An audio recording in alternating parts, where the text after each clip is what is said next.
Bonjour à tous. Est-ce que l'avenir de notre planète, ça vous intéresse? Dans ce cas, donc, je vous propose de monter un mouvement politique sur l'environnement qui prétend donc traiter les problèmes de la destruction de la nature et des menaces pour nous les êtres humains, basés sur un point fort, la sobriété. Donc je me présente Jacques Chapon, j'ai enseigné longuement en classe préparatoire les mathématiques et l'informatique. J'ai un tout petit peu, mais vraiment très peu, malmené mes étudiants avec des problèmes difficiles et des algorithmes compliqués, mais au final, ils ont magnifiquement réussi dans la poursuite de leurs études. Je suis actuellement conseiller municipal dans une petite ville des Vosges de 3000 habitants, ce qui me permet de connaître, d'aborder tous les problèmes de la vie locale. Donc je voudrais vous raconter une belle histoire. C'est l'histoire d'une petite usine en Chine qui fabrique des jouets et emploie pour ça 400 ouvriers. Les jouets sont testés dans des laboratoires ultra modernes. Ils ne présentent aucun risque pour les enfants et sont très solides.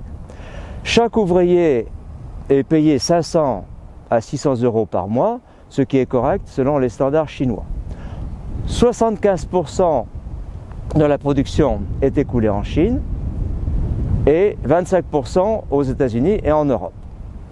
D'après un importateur français, les Chinois ont fait des progrès fulgurants en 10 ans.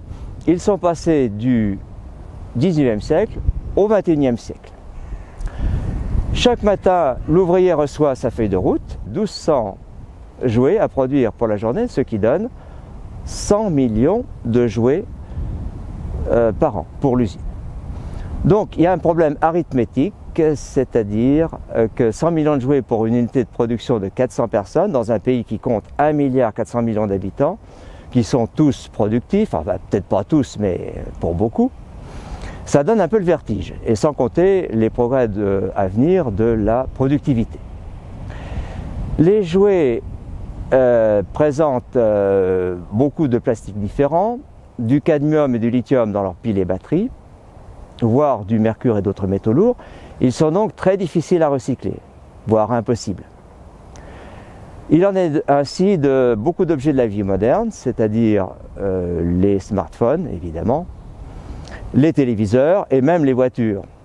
Les nouvelles routes de la soie, qui sont un projet gigantesque, où seront investis pas loin de 20 000 milliards de dollars, excusez du peu, se propose d'intensifier encore les échanges commerciaux entre d'une part la Chine et d'autre part l'Afrique et l'Europe. Notre pays est partie prenante dans ce projet. Évidemment, il s'agit d'une dynamique non soutenable. Nous retrouvons ici tous les problèmes de la vie moderne, c'est-à-dire l'artificialisation de notre environnement, la production massive de déchets, le gaspillage d'énergie et la destruction systématique des milieux naturels. Alors qu'est-ce qu'on peut faire pour contrer cette tendance, cette dynamique? Alors, comme on a commencé par le dire au départ, la sobriété paraît incontournable, c'est-à-dire consommer moins et produire moins. Vous savez que nous ne pourrons pas continuer à produire toujours plus et consommer toujours plus de viande, de voyages, de voitures, de jouets, de crèmes adoucissantes pour la peau, etc. Nous pouvons être heureux avec une consommation plus raisonnable.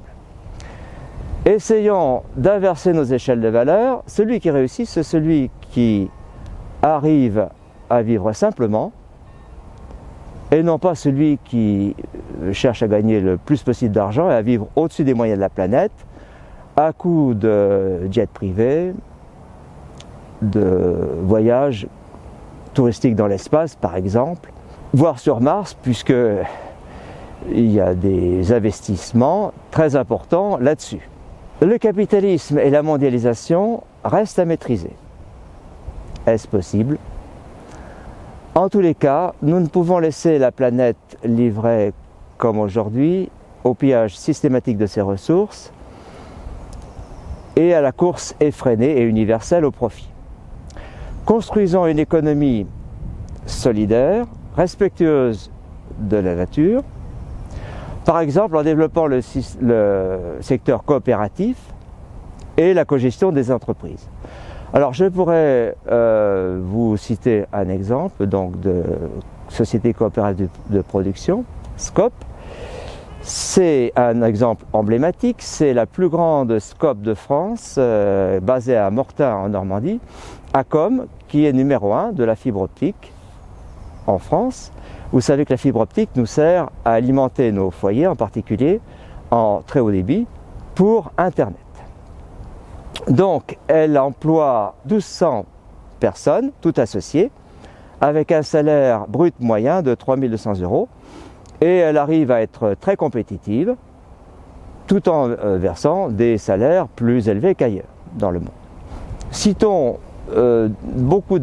aussi beaucoup d'initiatives plus modestes dans le domaine de la permaculture, de l'élevage raisonné et du commerce coopératif bientôt, des circuits courts qui ne misent plus sur la croissance illimitée, les investissements massifs et l'endettement.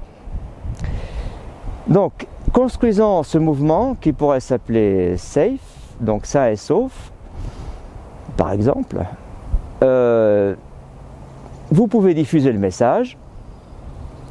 N'hésitez pas aussi à répondre au quiz. Et si vous êtes très motivé, à me contacter pour organiser une réunion de façon à structurer le mouvement. Le problème de l'environnement est vital. C'est ça le point le plus important.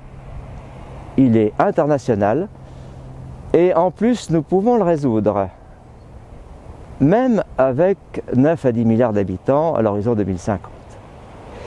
Nous pouvons le résoudre si nous mobilisons massivement et rapidement. Le pessimisme ne sert qu'à l'inaction. On peut être inquiet et en même temps très optimiste, à condition de nous mobiliser massivement et rapidement. Merci à tous pour votre attention et à très bientôt.